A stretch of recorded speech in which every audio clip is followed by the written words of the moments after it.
ห่วยน้อยเป็นหยังอีกน้อลูกโตคือห่อนไข้คือขึ้นสูงแท้น้อบาดที่นี่เป็นอีหยังอีกน้อ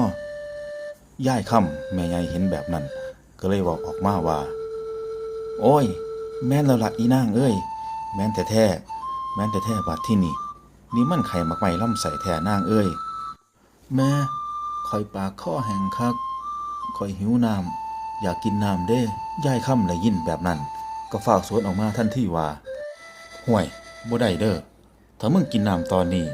ก็ซ้ำเอาไฟไปใส่ท้องเจ้าของพ่ออย่าเฝ้ากินตอนเป็นไข้อยู่มันสิเป็นหนักกว่าเก่าเด้อแม่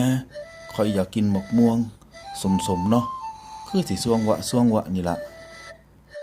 ยายค่ำได้ยินแบบนั้นก็เว้าออกมาทันทีว่าห่วยกินบ่ได้เด้อบักไม้มันเย็นมันสิไปตีลำไส้มึงให้แข็งคือเหล็กนี่